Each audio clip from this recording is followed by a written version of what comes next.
Hola, hola, hola. Vamos con la parte que me ha tocado a mí, que es el protocolo de implementación de un hábito, ¿no?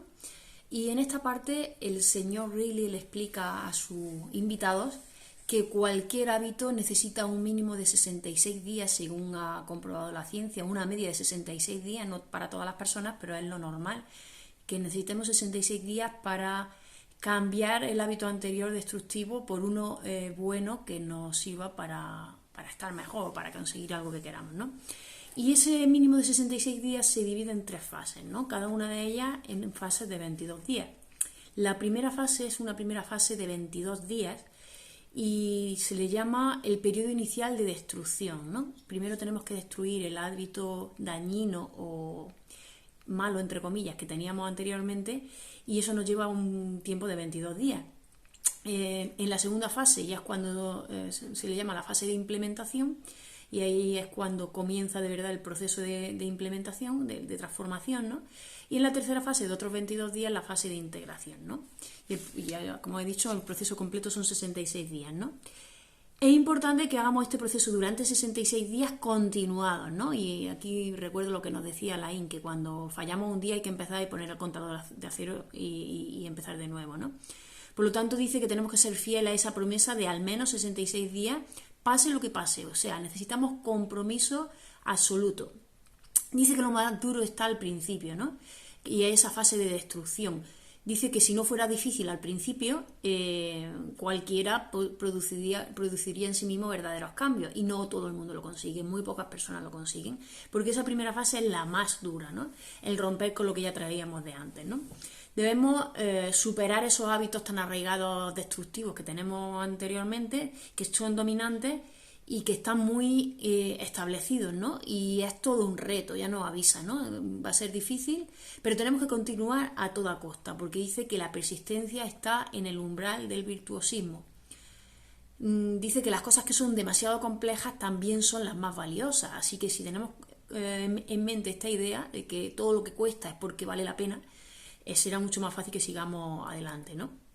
Y dice que cuando nos encontremos en la opción entre seguir o abandonar, que optemos siempre por aquello que nos va a hacer crecer más, no por aquello que es más sencillo o más cómodo, ¿no?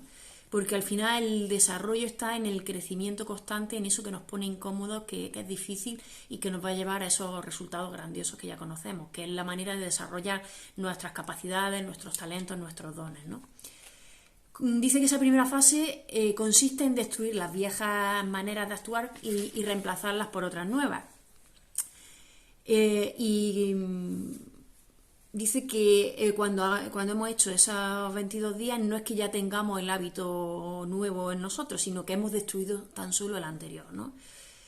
Y empieza la segunda fase, que la segunda fase es cuando realmente se crean las vías neuronales o neurales en el cerebro. Decía, que se crean como autopistas cada vez que repite una y otra vez alguna cosa, se crean conexiones cerebrales, neuronales, y eso es lo que hace que lo define como que se abre una autopista, ¿no? Es como que todo empieza a hacerse más sencillo, y esa fase es la de implementación, es la fase en la que se está instalando ese hábito en nosotros, ¿no? Se produce como una especie de reordenación en el cerebro cuando ya hemos eliminado el anterior hábito y empieza a instalarse el nuevo, ¿no? Nos vuelve a advertir que querremos abandonar, pero que no tenemos que hacerlo nunca, y cuando tengamos ese saboteo mental de querer abandonar, tenemos que recordar que si lo tenemos es porque estamos en el camino correcto, es porque lo estamos haciendo bien, ¿no? Porque si no aparece ese intento de saboteo, algo está pasando, no lo estamos haciendo bien, ¿no? Puede parecer que es algo caótico, que no está funcionando, etcétera, etcétera, etcétera, pero tenemos que ser conscientes de que no es así, de que lo estamos haciendo bien. Dice que en esta fase se puede cargar nuestro cuerpo de cortisol, que es la hormona del estrés y del miedo. Y en esta fase es donde alcanza unos niveles muy altos esta hormona, ¿no? Por lo que tendremos mucho miedo muchas veces. Incluso nos sentiremos agotados. Y por eso a esta fase se le llama la noche negra, la negra noche del alma, ¿no? Tino nos decía, le tenía otro nombre, le llamaba el valle de la desesperación. Es cuando nos hundimos y pensamos que no merece la pena seguir, ¿no? De lo que se trata es de ser conscientes de que nuestro viejo yo debe morir para que puedan hacer un yo mejor, y eso no es fácil y la mente lo sabe, ¿no? Pero si ya sabemos todo este conocimiento es más fácil mantenernos ahí, ¿no? Dice que si nos mantenemos en esta fase de 22 días, aparte de los 22 anteriores, aquí empezaremos a conseguir resultados inconmensurables, ¿no? Es el ciclo de la muerte y la resurrección. Y estaremos muy asustados, estaremos agotados por lo que nos dice esa voz negra y oscura del ego, pero ya sabemos que tenemos que mantenernos. Dice, es una fase en la que solo participan los guerreros más entregados. Requiere de mucho valor y una convicción inmensa y sobre todo una fuerza de carácter descomunal.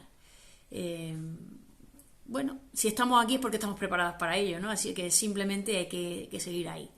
Y nos vuelve a repetir la frase, todo cambio es duro al principio, desordenado a la mitad y precioso al final. Con lo cual la última fase es la fase, dijéramos, más sencilla, que es la de... bueno, ya lo hemos implementado, ya es integrar el hábito en nosotros. Ya es mucho más sencillo porque ya llevamos los 44 días anteriores y de lo que se trata de ver es que con todo este proceso el trabajo duro, el sacrificio, el sufrimiento, la constancia, el valor convergen en esta fase final y el hábito que hemos estado trabajando se integra a nivel mental, a nivel emocional, a nivel físico y espiritual y se convierte en nuestro estado normal. Ya nos va a ser mucho más sencillo seguir haciendo eso, de hecho será prácticamente fácil continuar haciéndolo. Y cuando ya lo hemos conseguido, él dice que es un magnífico momento para continuar, para empezar con el siguiente hábito, ¿no? Lo que nos decía en Hábitos Atómicos, la acumulación de hábitos. Ya una vez que es fácil hacer uno, podemos concatenarlo con otro. Dice que en esta fase lo que se produce es una automatización y ya no es necesaria ninguna fuerza de voluntad, es algo relativamente fácil. Dice la fuerza de voluntad que ha usado en las primeras fases para instaurar el hábito, llega un momento en que se sistematiza y accede a nuevas oportunidades porque ya no te cuesta hacerlo, ¿no? En general lo que nos viene a decir es que cualquier cosa extraordinaria requiere paciencia y lo genial requiere tiempo. Así que necesitamos persistir en el empeño de aquello que queremos conseguir y no abandonar nunca, ¿no? Dice que el conocimiento aplicado hace que el potencial quede infracapitalizado. Dice, todos estamos hechos para el triunfo, pero no todo el mundo se mantiene en esta tarea tan ardua y más cuando tu mente te está intentando sabotear constantemente para que abandones.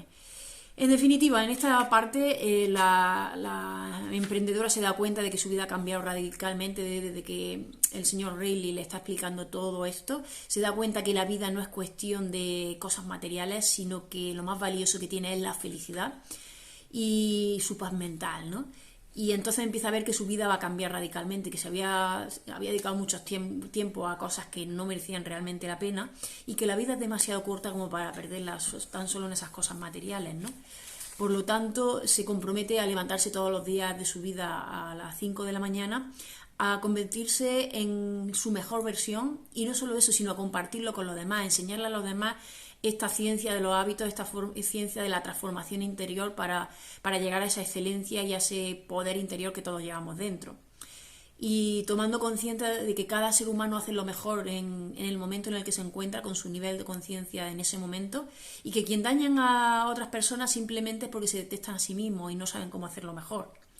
Por lo tanto, la mejora de uno mismo, la mejor manera de perfeccionar el mundo que está ahí fuera, desarrollando ese genio interior que todos llevamos dentro, es como podemos cambiar ese mundo, ¿no? Así que, bueno, a partir de ahora ya el señor Reilly le dice que va a hablarle de 3 tácticas ultra prácticas que ayudarán a sistematizar los nuevos hábitos y son: la primera, que para hacer que un hábito perdure no lo implementes solo. Segunda, que el maestro es el que vas a aprender. Y tercera, que cuando sientas deseos de abandonar debes continuar avanzando. Y hasta aquí lo dejo para que siga la siguiente persona. Lo dejo aquí y seguimos avanzando. Hasta luego.